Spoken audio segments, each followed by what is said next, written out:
Sometimes when researching, planning, and producing a video for my channel, I find myself reaching content fatigue. I'm sort of getting tired of it, and it's hard to come to terms with.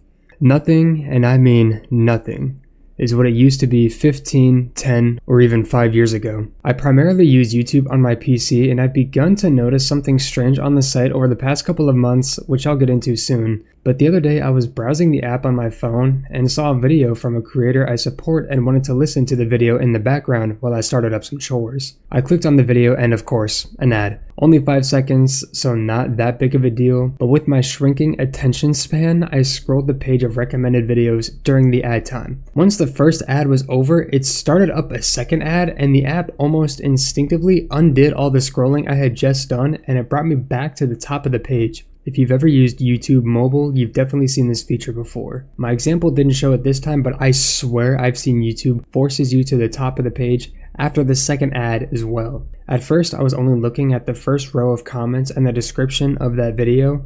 I thought that's what the app brought you back to at the top of the page, but no. I finally realized it brings you to the top of the page because there's an entire row before the creator's description catered in favor of the ad. It took me forever to notice that because I can't stand when I'm scrolling through a list of featured videos and suddenly I'm at the top of the page again, while the app tries to persuade me into clicking on the ad I didn't want to see in the first place. There's been controversy over the amount of ads and runtime of the ads on YouTube over the past few years, and I understand a company of this stature may need ads, that's fine, but to put an entire section of ads before the handwritten description of the creator is sort of where I've been rethinking the YouTube model. Seeing what I just described is what prompted me to even make this video. Sometimes when just scrolling the homepage on the app, I see ads that are, at least I believe they are, designed to look like any old video on the platform. Even in this example, the first recommendation isn't even a video, it's an ad. Even refreshing the page multiple times, the app gave me one video and one ad. Even in an actual video, I've gotten ads that make its way into the corner of the screen on top of ad placements in the video. When I first saw this, I legitimately thought it was part of the video I was watching, but it was there for a little too long and I decided to click on it, and what do you know? It was an ad. Going back to YouTube on the PC, I've noticed after clicking on a video, the page seems to take longer to load for some reason. I thought it was my VPN, so I turned it off and it made no difference. I also use an ad blocker and thought maybe just my internet was making the website slow down. But Penguins, Charlie, made an entire video about this a while ago, and he showed evidence that if you use an ad blocker, the site slows your loading speed on purpose. What? I'll try and find his video and link it below, but he's got a lot of videos, so it'll take me a while to find. This was already a deterrent from me posting on the site as is, but I continue to do so. Recently, YouTube updated their terms and service to not only cater to ads, but also to already expansive multi-million and billion-dollar companies. YouTube introduced a brand license to allow YouTube's AI model to train on all music posted to the site, including music that's already been posted. I don't know much about it yet, but to my understanding, if a massive artist is signed to a label, the label essentially owns that artist and or their contents they produce, which in itself is another issue. But if the label is in charge of anything the artist produces, then it becomes a massive copyright issue and illegitimate use of AI training, which is another thing. Why are we in such a rush to have AI replace everything we as people have built and worked so hard for? If not replaced, then to make it a social normality to have AI be in our everyday life. What's the big hurry?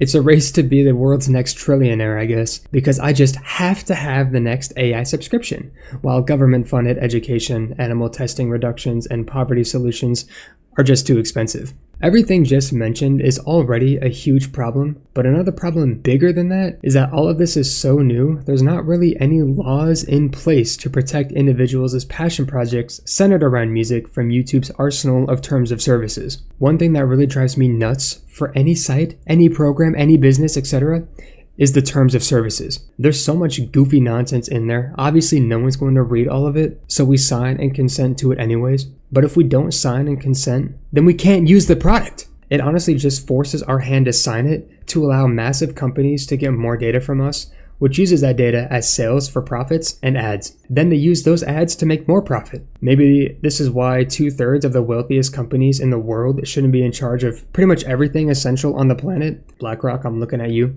Unrelated, but not really. When I went to renew my driver's license, I was asked if I consent to having my face, name, address, and other data being posted for tracking use. I of course wanted to say no, but the DMV employee stated that if I don't consent, then I can't get my license. That's the biggest scam I've ever heard of. The employee said themselves that too many people were saying no, they don't consent, so the government just changed the law? What? Going back to YouTube's ad system and use of AI sparking my content fatigue, the site is not the same place I fell in love with as a child. That place where I checked to see if my favorite YouTuber uploaded anything after school, that place where I could post what I wanted with complete freedom, where small creators were looked after, does not exist anymore. YouTube is no longer built for small creators. Being a drop of fresh water in the ocean of meaningless content makes it hard to stand out without bending over backwards for the algorithm, which is why I've become even more hesitant to even create anything. I feel that I work hard for my channel and for my videos, and for those who will watch what I produce. And I don't want it to be out there getting stepped on by corporate greed or clanker data. Honestly, maybe I can post to a different site, but right now, I'm just not sure. It's just becoming harder to stand out as an individual creator. Not just me, but many others as well. From what I've seen and heard pretty much everywhere, is that people, at least with those with a brain and a conscience, the bare minimum, people with those attributes want to see fresh content and ideas. They also don't want to submit to already massive, successful companies. Look at the Backrooms movie and Obsession. Two young creators with original ideas, practical effects, and things people want to see. Not another Star Wars cash grab or some BS made with AI. Those two movies broke decade-long records, and he is 20 years old. I doubt I'm the only one who thinks this, but it's just baffling to see this happening and not a whole lot really being done. Thanks for listening to my rant. Craftables forever.